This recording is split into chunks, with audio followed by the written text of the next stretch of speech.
Pensar diferente sempre teve um preço. Às vezes esse preço é óbvio, violento, explícito. Outras vezes ele é silencioso, psicológico, quase imperceptível. George Orwell entendeu isso como poucos porque não escreveu apenas sobre regimes autoritários distantes ou futuros imaginários. Ele escreveu sobre um medo profundamente humano, o medo de pensar por conta própria quando o ambiente ao redor exige conformidade. Um medo que não nasce da censura direta, mas da pressão invisível de pertencer, de não destoar, de não se tornar um problema. Orwell viveu em um século marcado por ideologias totalizantes, guerras, propaganda e narrativas absolutas. Ele viu de perto como os sistemas políticos não precisam apenas controlar corpos, mas mentes. E talvez sua maior contribuição não tenha sido denunciar ditaduras óbvias, mas revelar algo muito mais desconfortável: a facilidade com que pessoas comuns abrem mão do pensamento crítico em troca de segurança psicológica. Em suas obras, o maior inimigo da liberdade não é o tirano isolado, mas a disposição coletiva de aceitar o que é dito como verdade, desde que isso alivie o desconforto de pensar. O medo de pensar diferente não surge do nada, ele é cultivado lentamente. Começa com pequenas concessões, uma opinião que você guarda para si, uma dúvida que você engole, uma pergunta que parece inconveniente demais para ser feita. Aos poucos, o pensamento crítico passa a ser visto como algo perigoso, indesejável, quase imoral.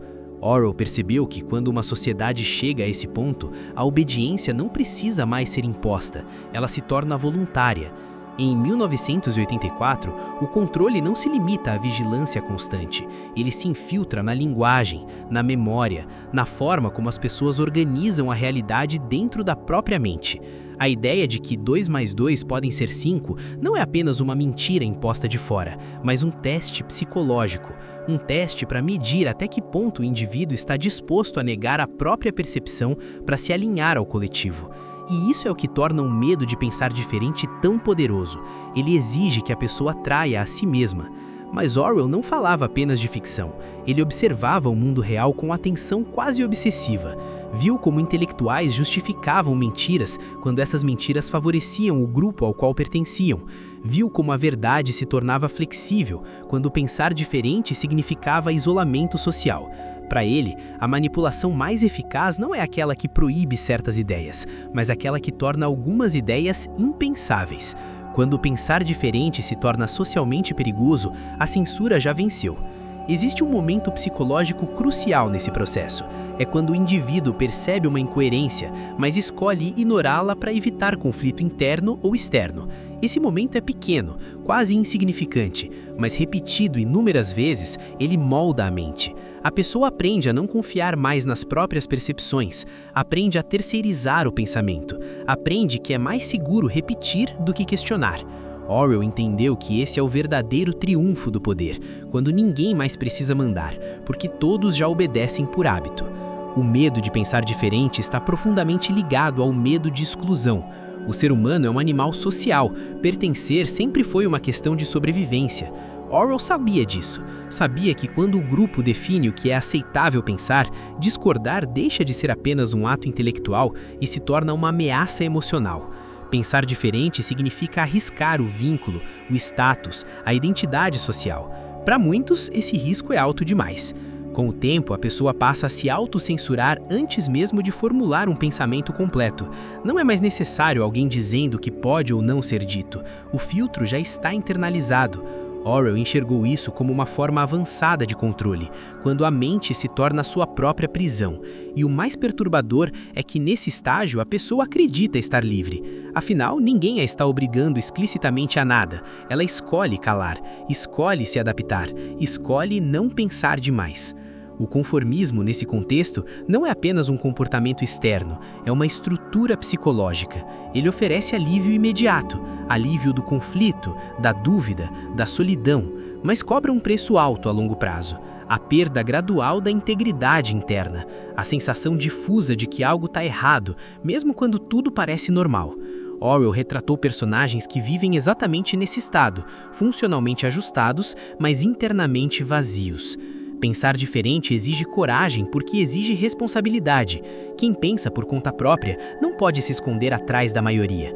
Não pode dizer, todos pensam assim. Precisa sustentar suas ideias, arcar com as consequências, conviver com a possibilidade de estar errado. Para muitos, isso é mais assustador do que obedecer. Orwell entendeu que a liberdade não é desejada por todos, ela é pesada, ela exige esforço contínuo. E em ambientes onde a conformidade é recompensada, a liberdade passa a ser vista como um fardo. Há algo profundamente desconfortável na forma como sociedades modernas lidam com o pensamento divergente. Não precisa prender ou punir abertamente, basta rotular, tornar o diferente estranho, inadequado, perigoso.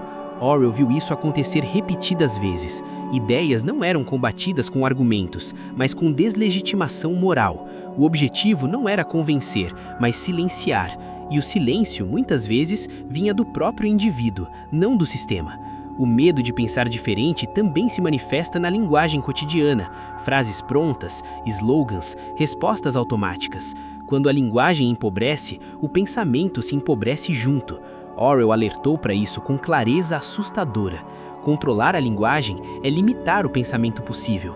Quando certas palavras desaparecem, certas ideias desaparecem com elas, e o indivíduo passa a viver em um mundo conceitualmente reduzido, sem perceber o que perdeu.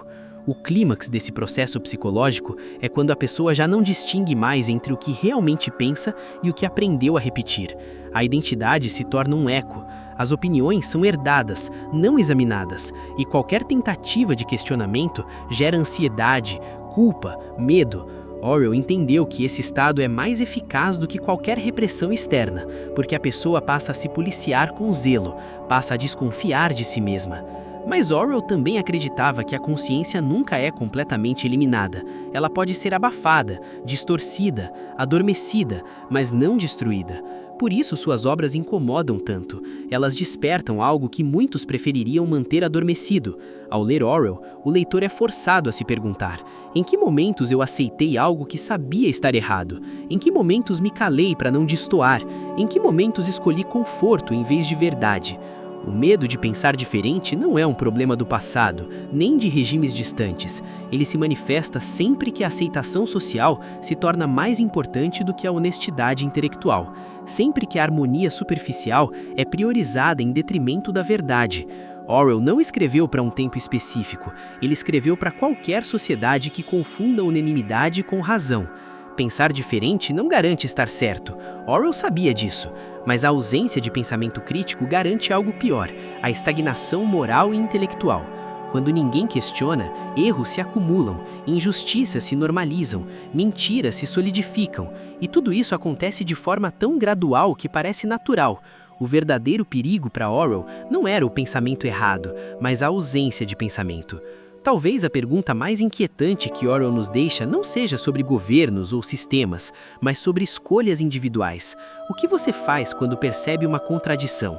O que você faz quando sente que algo não faz sentido, mas todos parecem concordar? Você investiga ou se adapta? Você questiona ou silencia?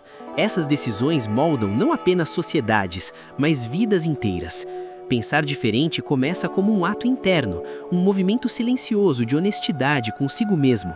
Não exige discursos grandiosos, nem confrontos constantes. Exige apenas a recusa de mentir para si mesmo. Orwell entendeu que essa recusa é rara e, justamente por isso, tão valiosa. Ela não transforma o mundo de imediato, mas preserva algo fundamental, a integridade da mente. Se em algum momento dessa reflexão você sentiu desconforto, talvez seja porque tocamos em um ponto sensível. O medo de pensar diferente não é algo que gostamos de admitir, mas reconhecê-lo é o primeiro passo para não ser dominado por ele. Se essa ideia ecoou em você, vale a pena refletir mais profundamente, compartilhar sua percepção nos comentários, acompanhar o canal para continuar essa investigação silenciosa e, se esse vídeo te fez pensar, deixar um like é uma forma simples de dizer que essas perguntas ainda importam.